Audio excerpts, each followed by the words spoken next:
Você conhece as técnicas de machine learning e os conceitos de inteligência artificial? É sobre isso que vamos falar hoje.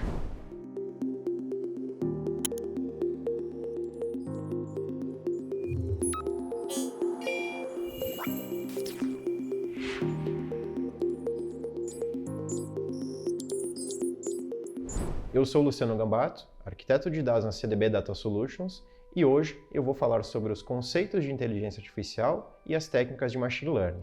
Nós podemos dividir esses três termos, inteligência artificial, machine learning e deep learning, em grandes grupos. O primeiro grupo seria o de inteligência artificial. Nele são concentradas todas as características e funções que são consideradas atributos inteligentes dos humanos quando identificados em máquinas. Portanto, quando a gente identifica um comportamento em uma máquina que também é encontrado no ser humano, a gente consegue considerar aquela função, aquele comportamento como uma inteligência artificial. Machine Learning estaria abaixo ou dentro desse grupo de inteligência artificial. Nele são concentrados todos os algoritmos que de fato criam os modelos de inteligência artificial. Então, a ideia é a gente criar não somente um conjunto finito de instruções de algoritmo, mas ensinar como esse algoritmo consegue aprender com base nos dados que estão disponíveis. O terceiro grupo seria o de Deep Learning, onde a ideia é a gente criar algoritmos que se assemelham muito mais ao funcionamento de um cérebro humano, onde são criadas as conhecidas redes neurais. Entendido toda essa parte conceitual sobre os termos, a gente consegue olhar para o nosso cotidiano, olhar para o mercado e entender como que funciona a inteligência artificial e como que a gente consegue aplicar ela nos diferentes setores. A gente pode utilizar como exemplo o setor de entretenimento, onde existem diversos algoritmos e sistemas de recomendação que analisam o padrão de consumo dos usuários, fazem cruzamento entre as informações de interesse desses clientes, desses usuários, e conseguem sugerir informações de uma forma mais assertiva com base naquele padrão de consumo. A gente também pode olhar para o sistema financeiro, onde são criados diversos algoritmos que fazem, por exemplo, a predição do valor de crédito que uma pessoa pode receber, ou se aquele cliente específico vai ter a liberação de crédito daquela instituição financeira ou não. Tudo isso é feito com base nos dados que aquela organização tem disponível para criar aquele algoritmo. O processo de vendas online também utiliza bastante essa questão dos algoritmos. Então, a ideia aqui é a gente entender qual que é o padrão de consumo daquele usuário, como que ele está utilizando o site, o que ele está pesquisando, qual que é o padrão de consumo de outros clientes que possuem os mesmos interesses, as mesmas pesquisas, e fornecer propagandas ou fornecer anúncios que são mais direcionados aquele público-alvo ou aquele cliente específico. Seguindo nessa mesma linha, a gente consegue analisar os algoritmos que são utilizados na área da agricultura, onde a gente consegue avaliar tanto o tempo em si para fazer predições de produção futura, analisar informações de solo, tudo isso com base nos dados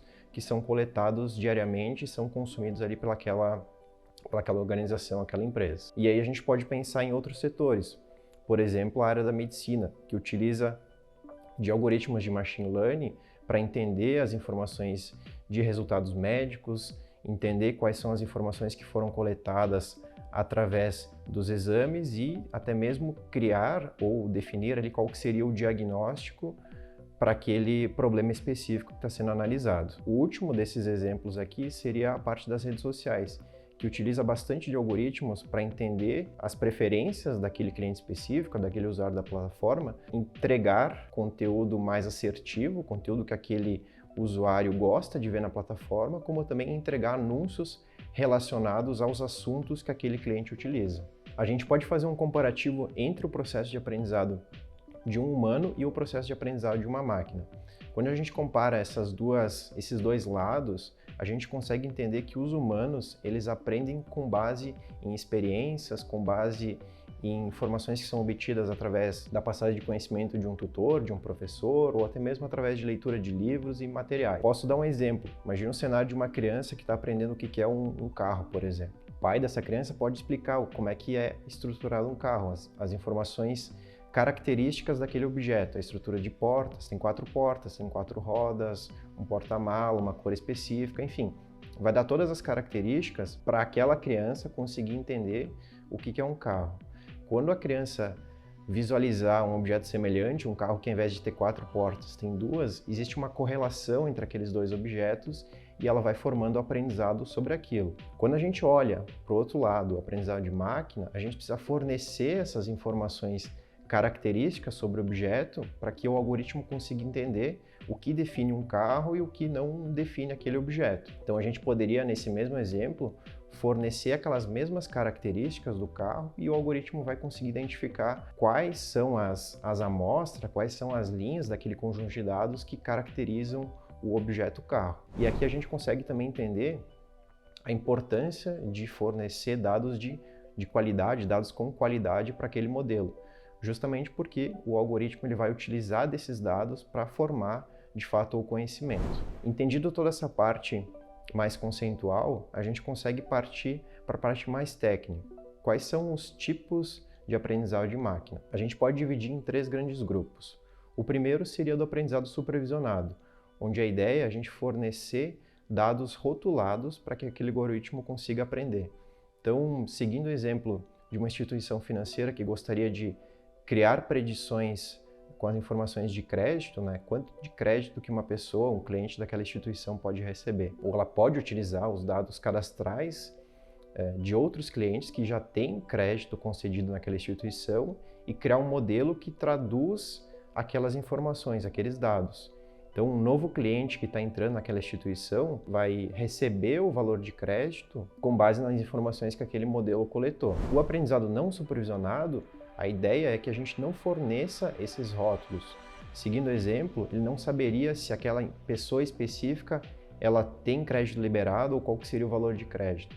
A ideia desses algoritmos é fazer uma classificação e organização das amostras, que seriam os clientes. Então a gente tenta criar grupos e através desses grupos a gente vai fazer a segmentação e classificação dos clientes. O terceiro grupo de algoritmos seria o de aprendizado por reforço, onde a ideia é a gente modular o algoritmo e deixar com que ele execute algum conjunto de ação. Com base nessas ações, um agente externo, que pode ser o cliente, vai fornecer um retorno positivo ou negativo, dizendo se o algoritmo acertou ou não. Nesse caso, ele vai formando conhecimento com base nessas respostas, nessas interações que o usuário está interagindo ali com o modelo.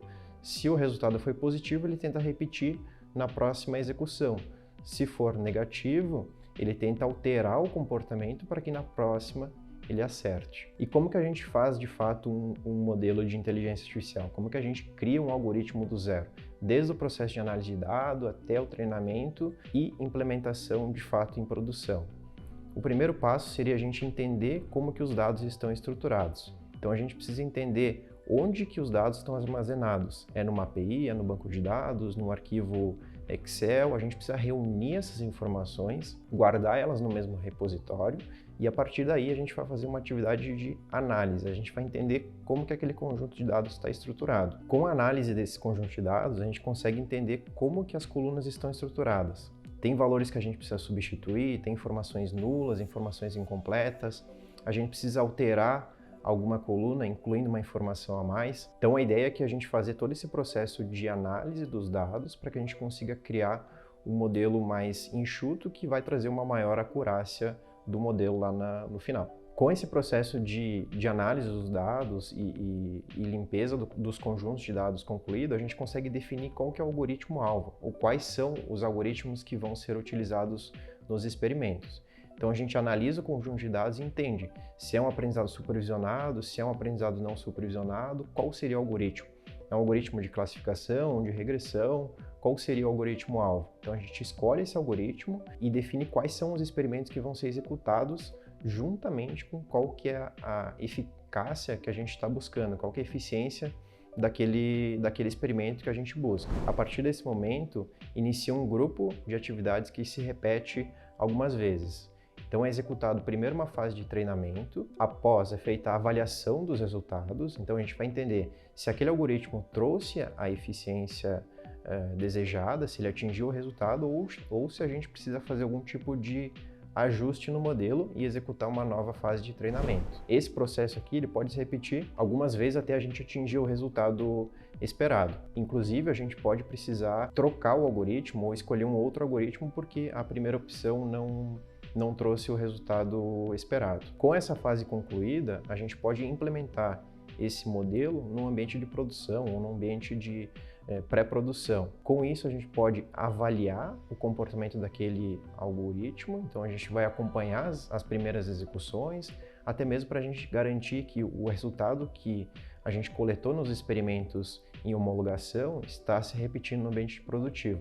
Até mesmo porque, às vezes, os dados que a gente utiliza em um ambiente não são os mesmos que nós vamos encontrar no ambiente real, no cenário real. Espero que esse vídeo tenha lhe ajudado a entender um pouco mais sobre inteligência artificial. Se você gostou desse vídeo, não se esqueça de se inscrever no canal, curtir e compartilhar. Nos vemos no próximo vídeo.